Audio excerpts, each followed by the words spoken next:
In the heart of Mizzi Village, where the sun kissed the earth and the wind carried the songs of ancestors, lived a boy named Kato. He was curious, always asking questions and exploring places no one else dared to go. But nothing could have prepared him for the secret he was about to uncover. One evening, while helping his grandmother, Nia, repair her hut, Kato's hands brushed against something hard beneath the soil. He dug deeper and uncovered an old drum, its leather skin cracked but its wooden body still strong. Strange carvings covered its surface, symbols Kato had never seen before. "Grandmother, look. What is this?"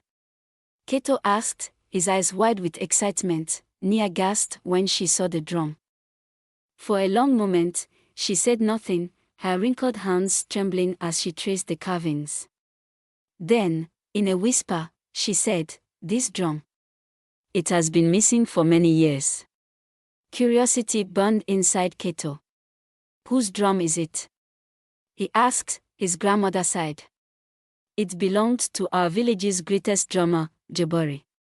He played at every festival, and his beats carried the spirit of our ancestors. But one day, the drum vanished, and with it, Jabari's honor. People accused him of stealing it to sell for riches. He was banished in shame." Kato's heart pounded. If this was Jabari's drum, then he had been innocent all along. But who had hidden it? That night, unable to sleep, Kato picked up the drum and gently tapped it. To his surprise, the sound was rich and deep, as if the drum still held its old magic. Then, something strange happened. The drum whispered, not in words, but in beats, rhythms that painted a story in Kato's mind. He saw images of a jealous man, Chief Ose's advisor, stealing the drum and burying it under the hut to frame Jabari.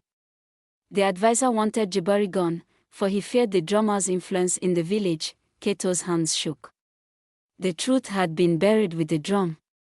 He had to tell everyone. The next morning, Kato ran to the village square, where the elders were gathered. Holding up the drum, he shouted, "I have found Jabari's drum." He was innocent. Gasps and murmurs spread through the crowd. The chief, now an old man, stepped forward. "What do you mean, boy?"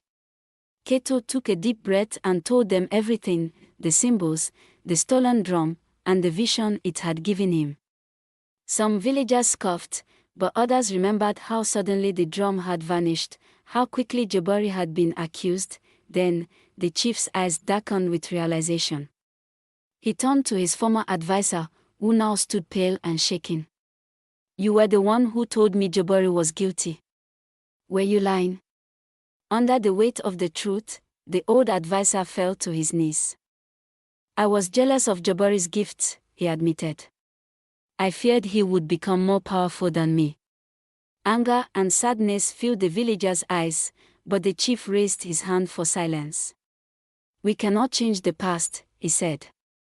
"But we can correct our mistakes." Messengers were sent to search for Jabari. After days of waiting, he returned, his hair now gray, his eyes weary but filled with hope.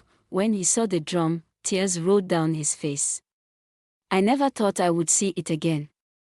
That night, a festival was held in his honor. Jabari played once more, and the village danced, their spirits lifted by the beat of truth and justice. As for Kato, he had proven that the past should never be buried in lies. He had restored a man's honor, reminding the village that truth will always find a way to be heard.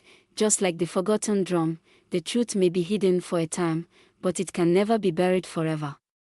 Lies will fade, but justice will always find its way.